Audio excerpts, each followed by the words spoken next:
A saga do Prêmio Nobel. Versão e distribuição Sinapse. A saga do Nobel é a história das grandes descobertas e das ideias do século XX. Einstein, Curie, Pavlov, Fleming e também Camus, Hemingway, Luther King e o Dr. Schweitzer já se tornaram lendas. No campo das ciências do comportamento, o Nobel premiou 2 cientistas europeus. Em 1904, o russo Ivan Pavlov, que descobriu o reflexo condicionado. E em 1973, o austríaco Konrad Lorenz, pai da etologia, por sua interpretação do comportamento dos animais em seu ambiente natural. Ciências do comportamento. Quando se diz Pavlov, logo se pensa cão, sineta, carne, saliva, o que já é um reflexo pavloviano. O reflexo condicionado descoberto por Ivan Pavlov é um elemento essencial para o estudo do funcionamento do cérebro. E, portanto, do comportamento do homem e do animal.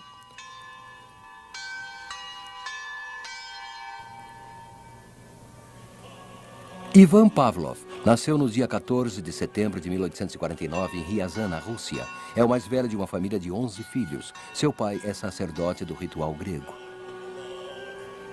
Aos 7 anos, sofre uma queda e bate violentamente com a cabeça. É tão grande o abalo que ele só irá para a escola aos 11. Até lá, seu pai se encarrega de sua instrução. Um dia, passando a enxada no jardim, Ivan parte uma minhoca ao meio. Seu pai lhe explica então que, graças a seus nervos, a minhoca se agita e se reconstitui. É a sua primeira aula sobre atividade nervosa.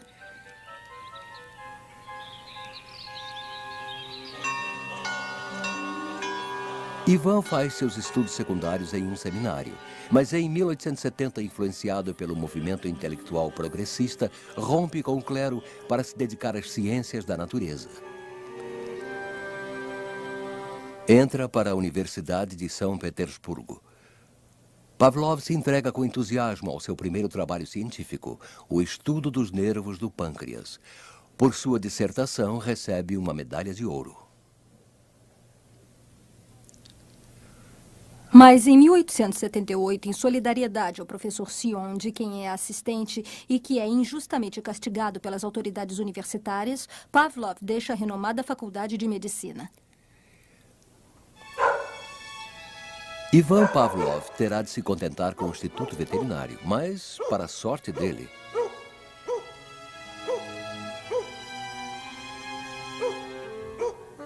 torna-se assistente do professor Botkin, ex-aluno de Claude Bernard, o inventor do método experimental. Seu laboratório é um casebre caindo aos pedaços, antes utilizado como casa de zelador. Mas ali, Pavlov desfruta de total liberdade. Dedica-se a experiências decisivas para sua tese sobre os nervos do coração que contribuem para a circulação sanguínea.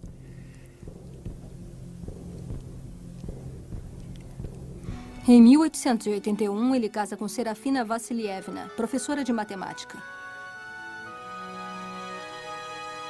Após defender sua tese de forma brilhante, Pavlov inicia o estudo dos sucos que contribuem para a digestão, a saliva e o suco gástrico.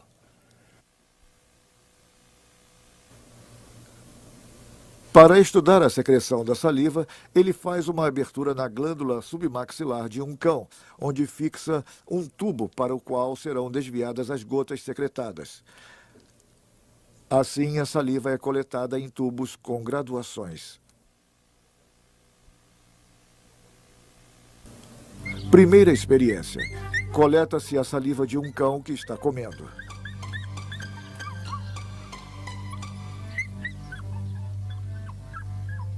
Segunda experiência. Mostra-se a carne ao cão e depois retira-se. Ele vai salivar.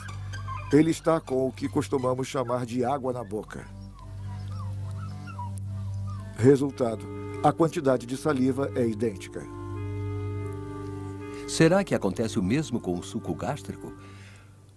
Para descobrir, Pavlov fará uma operação que permita separar no estômago o suco gástrico dos alimentos.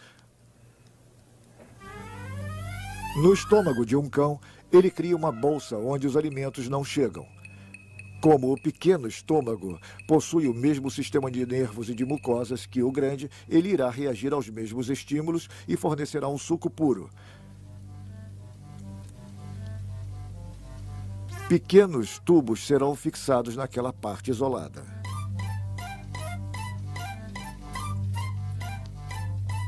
Pode-se então constatar que a mesma quantidade de suco gástrico é acionada pela visão, pelo olfato ou pelo consumo de alimento.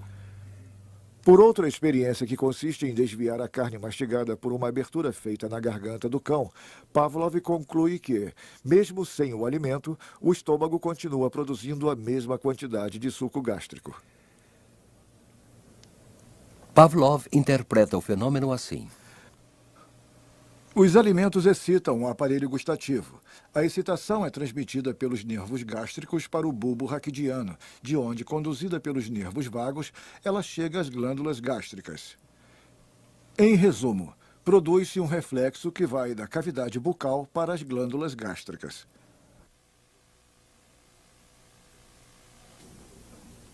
Mas como explicar o fato da excitação salivar e gástrica serem acionadas da mesma forma pela simples visão de um alimento? Os cientistas que haviam observado o fenômeno pensavam que era o desejo que fazia o animal salivar. É uma secreção psíquica, diziam. Na época, corpo e espírito eram considerados entidades separadas. Mas Pavlov se pergunta, e se esses estímulos ditos psíquicos tivessem na realidade uma origem física? É esta a sua revolução. Tudo deve acontecer no cérebro, pensa Pavlov. É ele que condiciona o reflexo da salivação. As ditas secreções físicas são reflexos, não reflexos absolutos, como quando a saliva e o suco gástrico envolvem um alimento para ajudar na sua digestão, e sim um reflexo condicionado. Condicionado por uma aquisição do cérebro que memorizou o gosto do alimento.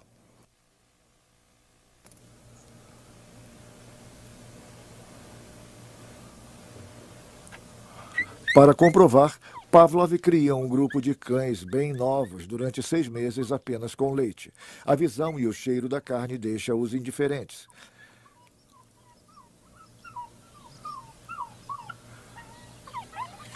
Mas quando passam a comer carne várias vezes, sua visão e seu odor provocam neles a secreção da saliva, como fazia o leite. Conclusão, a reação de um carnívoro frente à carne não é um reflexo inato, mas um reflexo adquirido, condicionado. Agora Pavlov quer saber como age o cérebro, quais são os mecanismos internos. Impossível operar para verificar. Mas pode-se tentar entender esses mecanismos por dedução.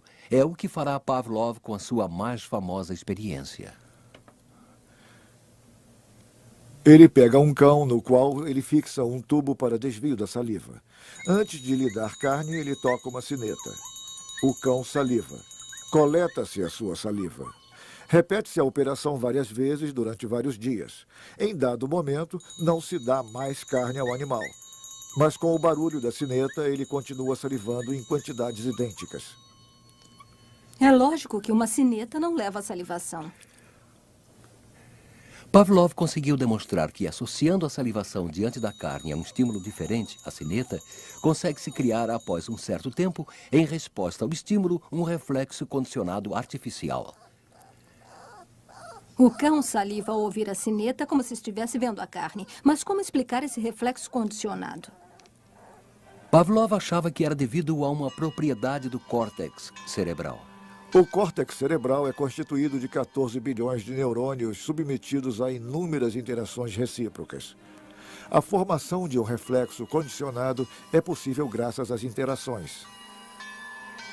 A coincidência entre uma excitação que acontece num ponto preciso do córtex cerebral e uma excitação mais intensa em um outro ponto determina, após um tempo mais ou menos longo, a criação de um caminho mais fácil entre estes dois pontos. A conexão se estabelece, então, de forma duradoura e continua funcionando mesmo quando um dos dois pontos está inativo.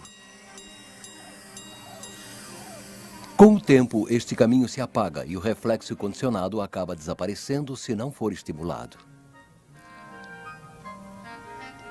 Os mecanismos do condicionamento permitiram a Pavlov realizar descobertas fundamentais sobre o funcionamento do cérebro humano. Muito à frente das descrições que a ciência da sua época dava, ele descobriu que o homem pensava com a totalidade de seu cérebro, mas não com todas as partes ao mesmo tempo. Para Pavlov, o pensamento é um jogo de reflexos condicionados pela educação e pela cultura. Se fosse possível enxergar através das paredes do crânio e se a zona de maior excitabilidade fosse luminosa, constatar-se-ia no homem pensante o deslocamento incessante desse ponto de maior excitabilidade, supostamente luminoso. Nós o veríamos mudar continuamente de forma e dimensões. Ele seria cercado por uma zona de sombra mais ou menos espessa, ocupando todo o resto dos hemisférios. Ao jogo de estímulos-respostas governados pelos reflexos condicionados, superpõe-se o jogo da palavra, que é um segundo sistema de sinais enviados aos centros nervosos que desencadeiam reações. Digo stop, você para.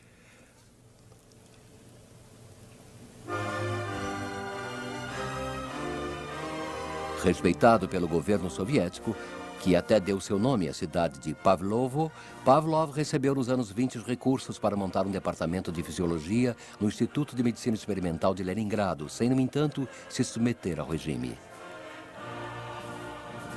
Esse prédio, idealizado por ele, incluía um bloco experimental cujas fundações e vigas ficavam sobre almofadas de areia para evitar qualquer vibração que pudesse interferir nos resultados das suas experiências. Era chamado a Torre do Silêncio.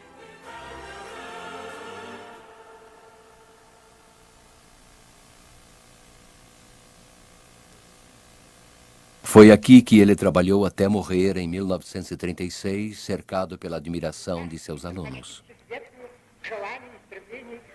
Reverenciado no mundo inteiro, Pavlov viu suas ideias serem adotadas pela comunidade científica internacional.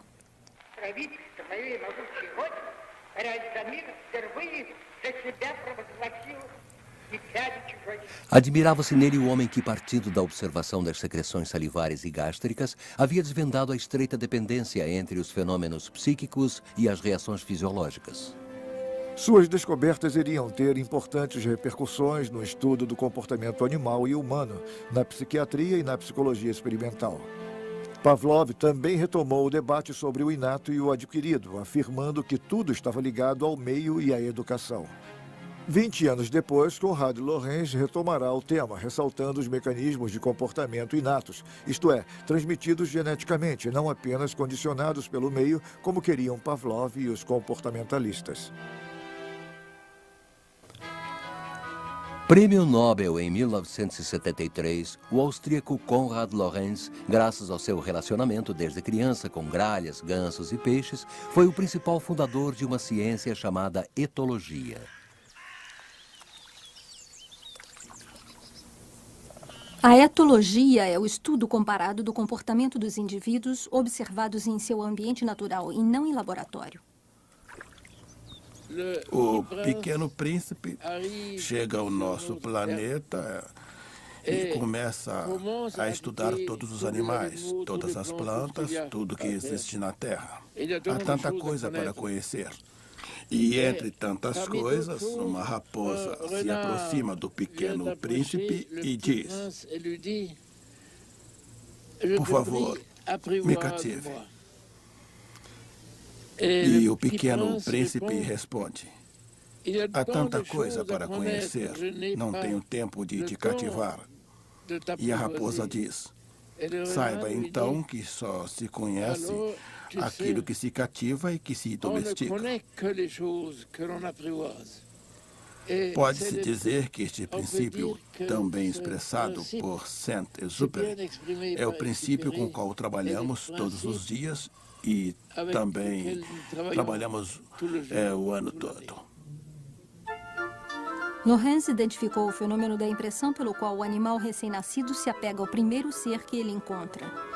A impressão vai permitir que ele aprenda e se desenvolva.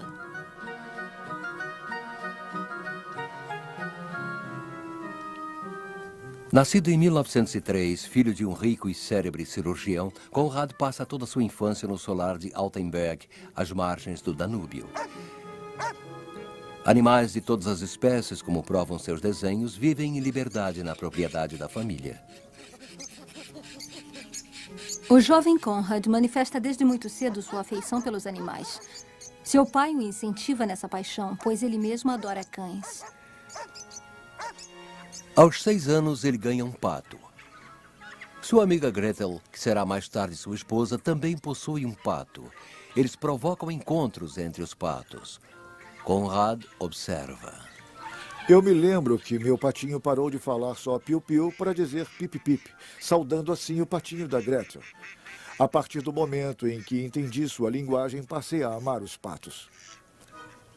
O estudo da comunicação animal e a transmissão dos comportamentos necessários à sobrevivência das espécies vai constituir a base de seus trabalhos.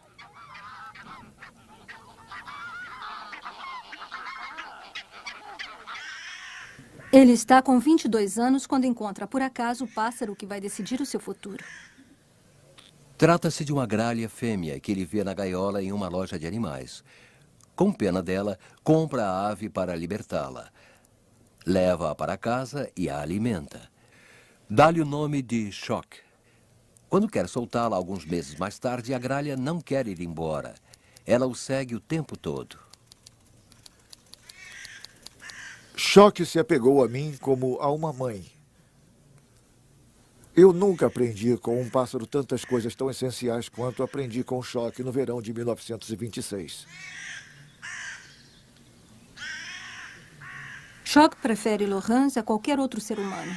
Quando aprende a voar, durante algum tempo ela segue pássaros, mas são aves da família dos corvídeos e não gralhas como ela. Laurence chega à conclusão de que os pássaros criados sozinhos não sabem a que espécie pertencem. Seu instinto social e seu impulso sexual são dirigidos a qualquer ser vivo com o qual tenham partilhado momentos sensíveis da sua juventude.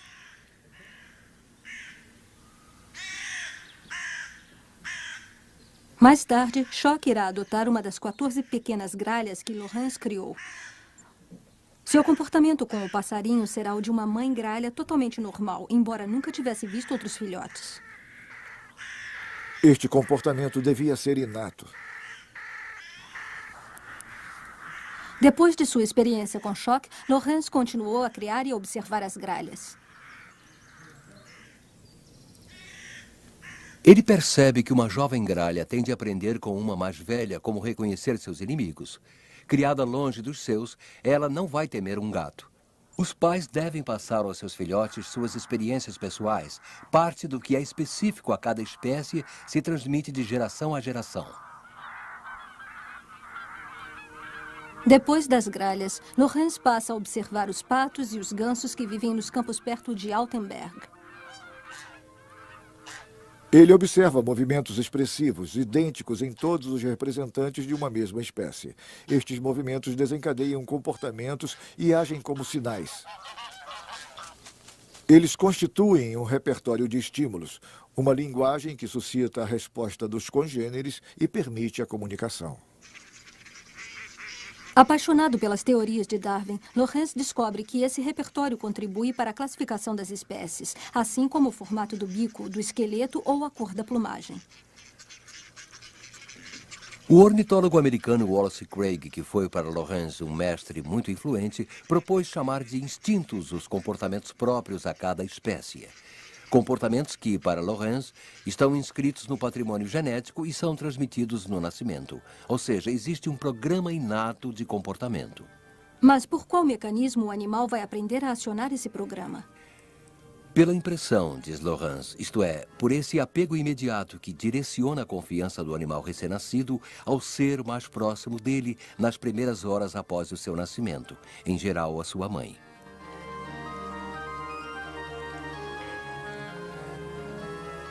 É a impressão que vai inscrever o filhote no seio da sua espécie e fazer com que mais tarde ele reconheça o seu parceiro sexual. Para o filhote sem a impressão, o mundo é incoerente. Ele não pode aprender. Sua vida corre perigo.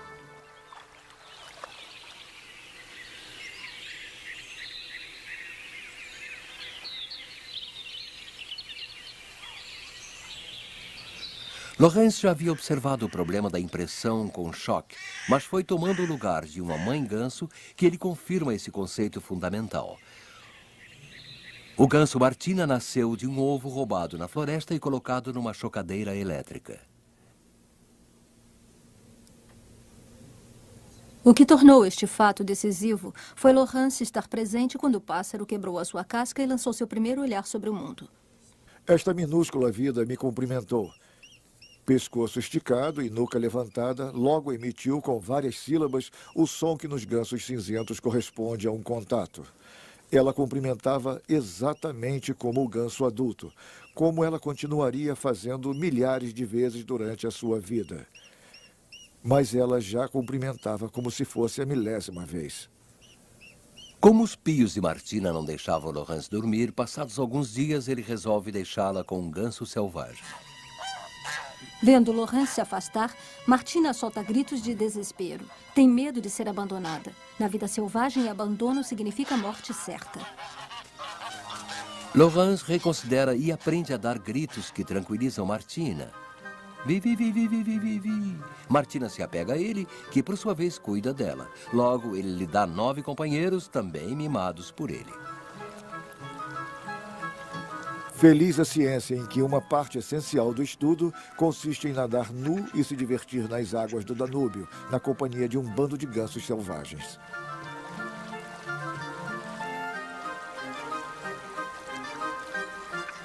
As descobertas essenciais de Lawrence se situam de 1935 a 1938. Professor na Universidade de Viena, ele vem passar o verão em Altenberg. Seu laboratório é a natureza que cerca a propriedade da família. Ele multiplica as experiências. Recolhe ovos que são colocados em chocadeiras, cuida dos jovens gansos, separa-os em vários grupos e observa as diferentes reações de um grupo para outro. Os gansos que têm a impressão do homem o seguem ao invés de seguir outro ganso.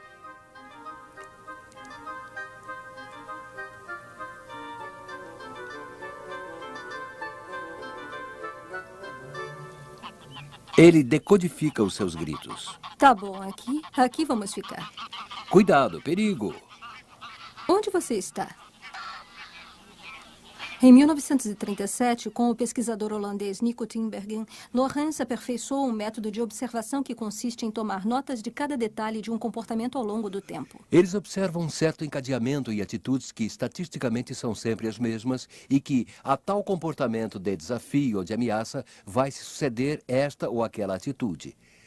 Determina-se então o conceito de mecanismo inato de desencadeamento, o MID.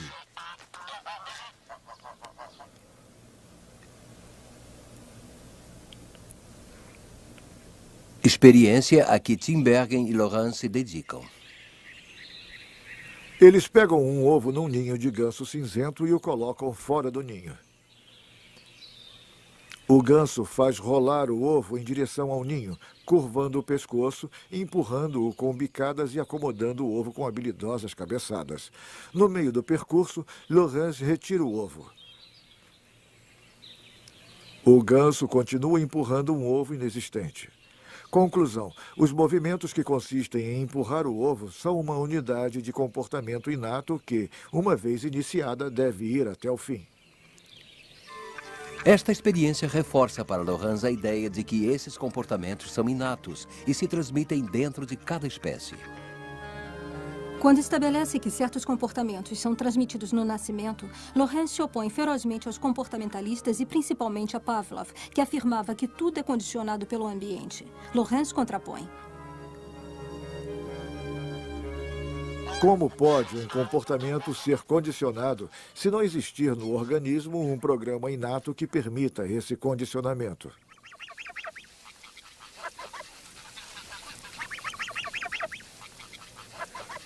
Para Lawrence e Tinbergen, não existe a oposição entre o inato e o adquirido. São os mecanismos inatos que permitem a aprendizagem dos comportamentos favoráveis à conservação da espécie. Konrad Lorenz e Nico Tinbergen recebem por estes trabalhos o Prêmio Nobel de Fisiologia e Medicina em 1973.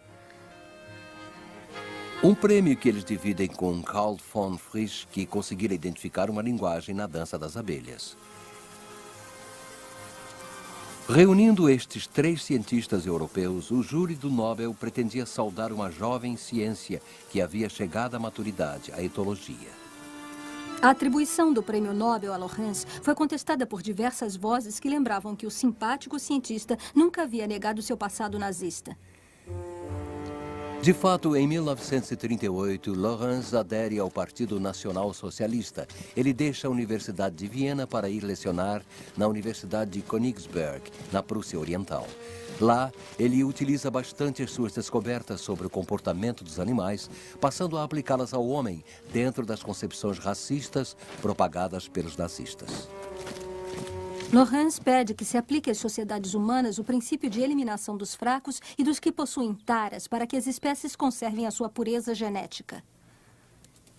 Para a preservação da raça, é necessário estar atento à eliminação dos seres moralmente inferiores de forma ainda mais severa do que hoje.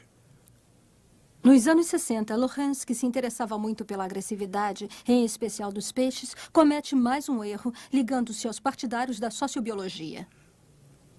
Uma pseudociência que estabelece uma equiparação abusiva entre as sociedades humanas e as sociedades animais. Mas não foi este Lorenz que o júri Nobel premiou, e sim o observador intuitivo da impressão e fundador da etologia. Depois, outros pesquisadores aplicaram de forma científica os métodos de observação de Lorenz no estudo do comportamento humano. Hoje, a etologia nos ajuda a decifrar os mistérios ainda insondáveis da natureza humana. Dublado nos estúdios da Áudio News.